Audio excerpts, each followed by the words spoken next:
We are Bad Radio.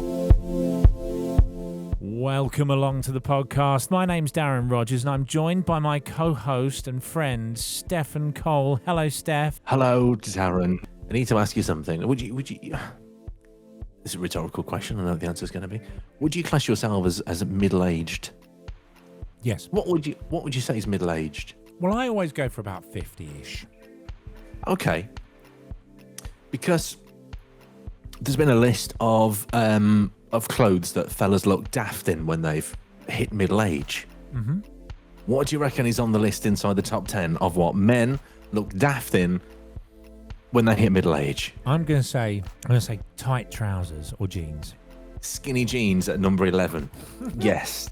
There's still some higher, which I don't agree with as much, because I think you can wear this at any age. And I know you do, especially for work as well. Mm. Yeah. Because, yes, that green mankini. No. That's right. It helps. It's like high-vis mankini. No, it's hoodies. Hoodies have topped a list of clothes that fellas look daft in when they hit middle age. I don't think so. I think that's ridiculous. It is, isn't it? It's sexist. Hmm. Yeah. Leather jackets at number 2. I think some 14-year-olds done this survey. Yeah, I do think so. And also on the football shirts at number 3. Yeah, I go with that. I do as well, because there's only one place that I'd wear a football shirt, and that is when I'm inside the football ground. Mm-hmm.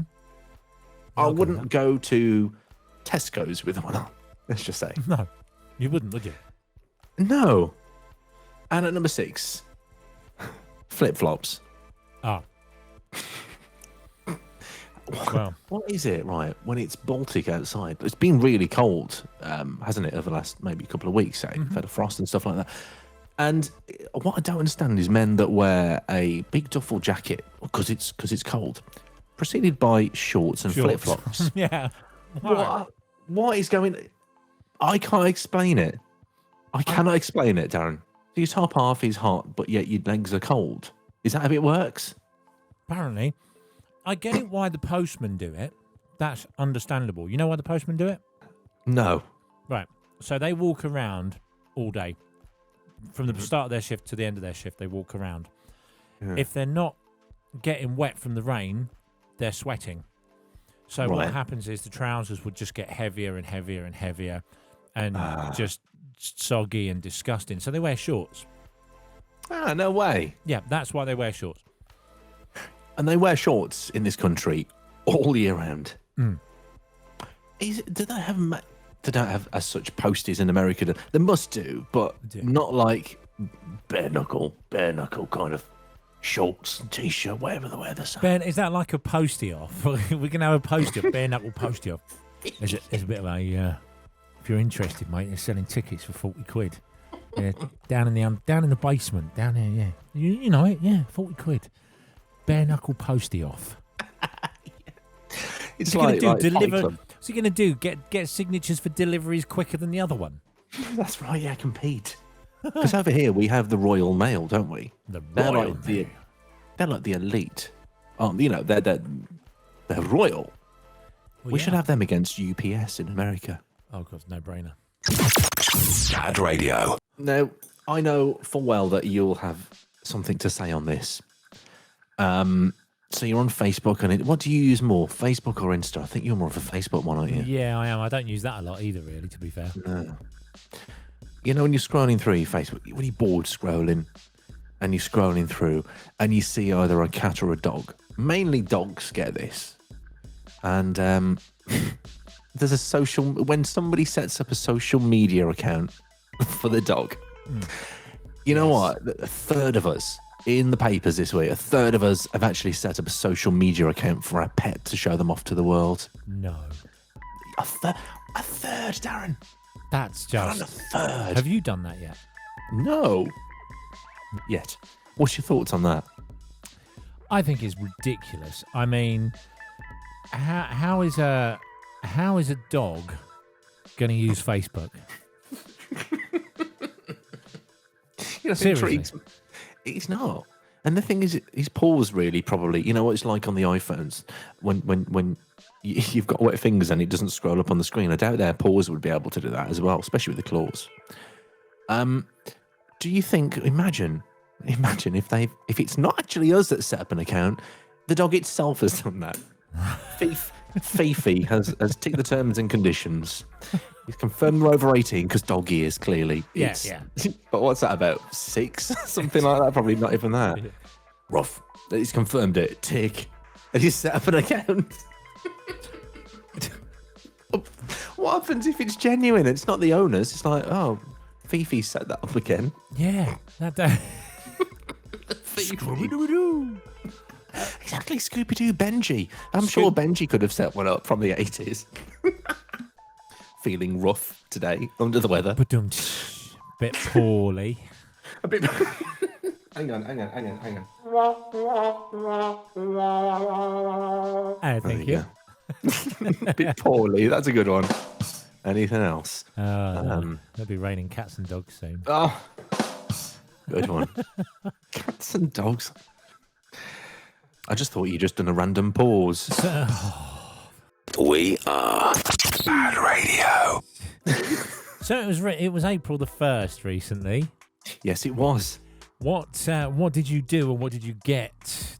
Did you get somebody get you, or did you get gotten if you're American from America land? No. I mean, it used to be kind of novel, but now when you see things on Facebook, and I've seen one, I don't know if you've seen this one, but there's a brand in the UK of tea called Yorkshire tea. Yes, I've delivered. Now they do not only they are good tea. Have you tried the Yorkshire Gold? Oh, they are like the Rolls Royce of tea. Now they do things over here called jam on toast. Yeah, tea. So you drink your tea and it tastes like jam on toast. Their April Fools this year was beans on toast tea. Now, as much as I'd like to try it, it's not for me, I'm afraid. Did you see that going round? And I had it shared on my Facebook, and I don't know whether people think, oh, this is real, it's a new one. It's the 1st of April. It's definitely, saying that they've made jam on toast, so why wouldn't they make beans on toast? Yeah. Have you seen, did you know Sir Patrick Moore? You know who he is, the astronomer. My favourite one was one of his back in the 80s. He was on television. Now, he's a very well-respected astronomer, and he, everybody sort of took his word for it and everything. And he went on television doing a live thing one day, and he's saying, of course, where the sun and the moon are furthest away from the Earth at this point, if we all go outside and jump up into the air as high as we can, you'll actually feel yourself feeling a little lighter. Just for that split second, you'll actually notice that you'll feel slightly lighter, and it will take you a split second longer to actually hit the floor again with your feet. Yeah. Did you try it? Pretty much. Well, I was only about 4 or 5, I think. But, okay. But most of the UK went outside at about midnight on the 1st of April and jumped up into the air, and he got messages. He got, so many messages saying, yeah, we felt it. It's amazing. What a phenomenon that was. On the 1st of April, he then went out and said, did nobody, he went on television again and said, did nobody nobody realise that was actually an April 1st joke? Brilliant. And do you remember people going out and doing it? I don't really know. I think I was too young. I think I was only sort of like 5 or so. Seriously, would you have tried it nowadays, or would you have been? Would you have been like, "Nah, you're talking rubbish"? Yeah, I wouldn't have tried it. No. I know a few people that probably would. Oh. We both know people that probably would do it. Yes. Yeah. And they would be amazing at it, wouldn't they? They would be amazing at it. Yeah. And, amazing. There we go. Oh, I forgot about those. Yeah. I wonder what that person's doing now. Amazing. I wonder what they're doing. I don't care. Do you want to tell our dear listener what we're talking about? Well, we can't. I don't know if we should name them, but this one presenter that was on a radio station that call him Alex. Okay, Alex was on, and every single time he'd speak, I'd do a link. His words would be amazing. Everything was amazing, wasn't it? It was. Ariana Grande, amazing. That was every time. Amazing.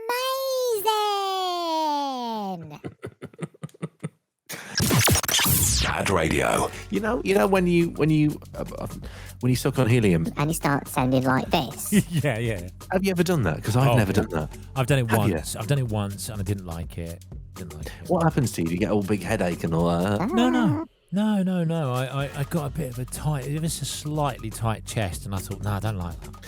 I wouldn't. No, I wouldn't like that at all. No. So if we just Press a button, and then we get the same effect. You want to try smoking 20 a day, mate? Yes, exactly right. I think we've got to come up with a new feature where we use this as a tannoy. We've got to use something. We've got to come up with that. I Comment love below. that one. Mind the gap. Mind the gap. I say that about the villa to Kay, and she doesn't like it. She's doesn't go down very well. I'll be honest. I don't think I told you about this story that recently me and Kate, my wife, went to Belfast. Went to Belfast. What do we eat? Belfast. They're lovely people, to be fair. The Belfastians. They are. They are really nice. Now, this you'll probably share this because you're in the same boat as Kate. So, Kate doesn't like flying. Neither do you, dear. I hate it. So, what we went. Did you see the picture of the plane that we Yes. went on? Did I send you the picture of it? You did, yeah. So just basically for you guys out there, what he sent me was a picture of him and his wife about to board a plane, Kate looking shit scared, and Steph being like all macho. I ain't scared of flying. And it's one of those fixed wing planes with the propellers. So you haven't got like a jet engine, you've got propellers. Wow. And I know for a fact they're a rough flight. They are. What they're called, if you grab your phone or if you whatever, Google it, and it's an ATR Atara 72600. Yeah. That's what they are. Now, I was the same as you. Now, I thought it's just plain, the propellers. There is a little boost engine on it. It's like a little Ford EcoBoost, 1 litre. Really? Yeah, because I sat there and I thought the loud, no beating around it, they are loud, headache loud. Yeah. But it had an exhaust that started up that billowed out fumes like you would in an old Ford Fiesta. And I thought, oh, here we go. And you know when you're going down the runway, these planes, like you say, you've gone on these big planes that you go to America, the jumbo jets where it's like 3, 4 in the middle and 3 at the side. Yeah. Big planes. Yeah. This was 2 either side, that was it. And if I put my elbow out, I could probably touch the person the other side of the aisle. So everything's different and quicker. So we're going down the runway, and they only go quite slow. This felt like Lewis Hamilton was driving it. He was tear-arsing it around the planes. Like this, and we're going along, bouncing, like we're going over speed bumps, like, you know what it's like. And I'm thinking, oh no. I don't mind flying. Kate's gripping into my hands like the nail is the down to the cuticle. It's down in through my hands. And we're sitting waiting. And I don't mind. I like the buzz of it. I like the speed. Trudy does, yeah. But Really? yeah. It's like a weird thing, isn't it, that we like? So anyway, the engine like that. And I could see the propellers, you know, they're going that quick that they look still. And we're going down. Going and going, and we kept going. And we kept going, and Kate's hands are going. She goes into like a brace position, so her head's down, and she's not looking where I'm looking at the speed and stuff. And we go up, and the flight was okay. She didn't like looking at it, so I was looking at the what is it you pass when you go to Ireland? Is it the Isle of Man, isn't it? That looks like Craggy Island. Yeah, you go past quite a few. You go. Let me have a little look at the map. I think it's the Isle of Man that you pass. Anyway, I go think over, go over Liverpool. Yeah. And when we're coming into Belfast, because these planes are only little, they kind of go with the wind. and it was very windy, shall we say. It is the Isle of Man, So- by the way, yeah. It is, thank you. And we're coming into land, and this huge gust of wind went like that. Oh. And I'm not joking. All the women on the plane went like that. Literally, it's if you go. We're gonna crash. And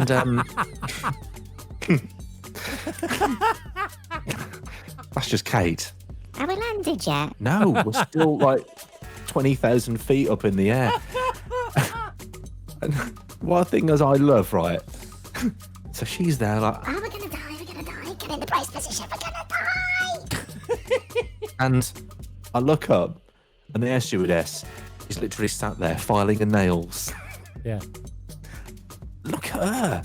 She's done this every single day. We're gonna die. We're gonna die. We're not. And there we've landed. I mean, Oh my God. Well, I'll tell. it's. And the worst part about it is, I know it means nothing again, but when we were in Belfast to come back, the heavens opened. Torrential, and I mean torrential. Yeah. We had to take off through the clouds, and I, because they only go at 17,000 feet, when normally they're at 30, aren't they? 90% of the journey. And she goes, "Oh, you can sit in the window on the way back, so you can have a look at the view." Okay, great. 90% of it was through the frigging clouds. Do you know something? This is one of the things that that makes me hate flying so much was a trip to Ireland, funny enough. Oh, okay. Yeah, we were going to Knock. Oh, yeah. And I've never liked flying. The first time I flew was fantastic. It was on a massive jumbo 777. It was immense. Wow, yeah. You could not feel the takeoff. You couldn't feel that. I was a little bit nervous because it was my first ever flight, Yes. and that was going over to America, and it was fine. I didn't mind that, and you could smoke back then. Sorry, your first flight was a long-haul flight to America? Yeah. Wow. And there was a really nice Arabian chap sat next to me in the he was sat next to me, and his wife was sat next to him near the window, and he said, "Is this your first flight?" I said, "Yeah." He said, "Is you nervous?" I said, "A little bit." I said, "It's my first flight," and he let me. He said, "Look," he said, "honestly, my wife doesn't want to sit near the window, so do you want to sit near the window and have a look at the views on the way?" I said, "Oh, that'd be brilliant." And I at first was a little bit sorry. And and I sort of I was a bit nervous. That was okay. I didn't mind that. And then I've done some other flights where they were a little bit bumpier and a little bit like, oh no. But the one that put me off was going into Knock. Knock is on the top of a hill, and the runway might as well be a matchbox. Anyway, the weather. Ireland is known for its weather system. It's not exactly the Bahamas. It's never going to be. So we're coming in, and normally you're at like 40,000 feet, and then you're 30, 20, 10, you go into some clouds, and you come out of the clouds, and in 5, 4, 3, and you see the runway and land, don't you? Yeah? Yeah. Normally. So you go through the clouds. Well, we went into the clouds, and it was that bumpy that even the stewardess, she was holding on, going, We're gonna die. We're gonna die. she was doing that. It was like, she was looking at me, and because I told her that I'm a nervous passenger, she was trying her very, very best not to freak me out and smile and be very sort. And you could see that in her mind she was going, This is going to be the last breath I ever take. literally. So I'm now, of course, I'm bricking it even more because she's bricking it. Yes.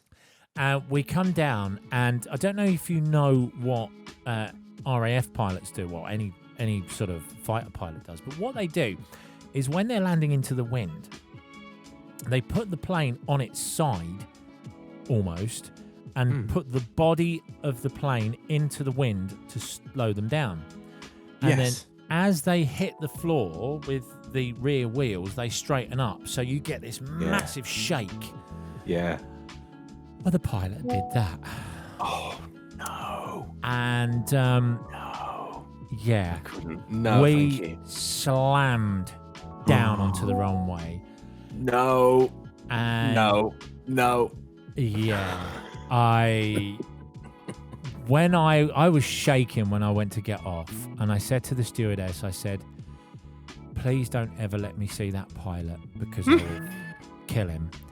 And she went, and she looked at me and put this really nice big grin on, and she went, not before I do, have a lovely day. Like that. No. Yeah, she went, not before I do, have a lovely day.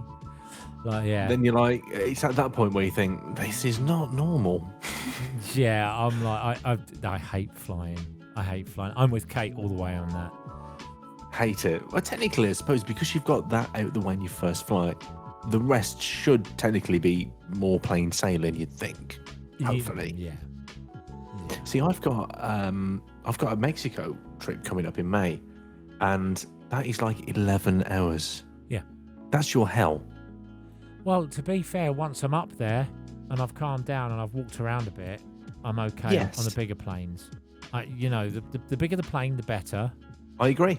And what I took a bit of advice from a stewardess. She said to me, she said, come up here and chat with us. I was okay. And she's chatting away to her like, and she said, have you not noticed anything? I said, what? She said, you're not nervous. And I went, actually, no, I'm not. She said, it's because you're walking around. She said, if I had to sit there for an hour and a half, she said, I would be nervous. So, but because you're walking around, you're getting the blood flowing around your body, you're getting the oxygen. She said you're feeling good. And also with the turbulence, your legs automatically take it. So you're not Yes. there with your back being jolted and things like that. I've heard that. Yeah, she said, so just have a walk around. She said it honestly, she said it will make the flight so much more pleasurable. She said it does for me. She said I'm not a massive fan of flying. She said it's my job, but I wouldn't. Massive fan. She said I wouldn't go out just for a flight, So yeah, it worked. It worked really well. So if I was going to Mexico or somewhere like that, I would just sort of like have a little saunter about. Maybe, That's what I do. Yeah, I do that. It helps, doesn't it, as well? It really does. Yeah, and let Kate know that because she should do the same. I'll drag her up there with me. We're going to toilets. Yeah. We're not doing anything naughty. I've told you, Stephan. Oh, quick one. I do need to go soon. Yeah, okay. Because dinner. Just on a bit. Dinner. Anyway, a quick one where I was standing at, because obviously it's one in, one out kind of thing at the toilets. Unless something else. Anyway, so I was standing there. There's somebody in One at a time, please. One at a time. Sorry, go on. I was standing there, and I was just waiting for the person to come out. And then this chap, I'd say he's kind of in his 70s. He came up behind me, and he's standing behind me. He's like, "Are you waiting to go in there?" I went, "Yeah, into the toilet." And he's like, "Would you mind if I go in front?" And as he said that, I'm going to leave you with this. He turned around and barfed into a tissue in his hand. Oh. And I'm with sick. Yeah. I went, yeah, that's no problem. And I went and sat down and I held it in. I'm not kidding. He literally was sick. He turned around and went into his hand, into his tissue. You can take it, mate, if you want. Yeah, fill your boots. Yeah. Just make sure you flush when you finished. Yeah. I won't use the loo until I get back. I'll just piss in a bottle. You're fine, thanks. Get the stewardess to hold the bottle because it's turbulence, Yeah. No, not for me. Right, on that note then, thank you very much for listening. It's been a pluin. Have a great week, weekday, weekend, day, night, morning, whenever you're listening to this.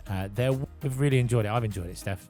I've loved it as well, yeah. It's been good. Subscribe, click the bell icon, and all that good stuff. We'll see you soon. Take care. Ta-da. Ta-ra.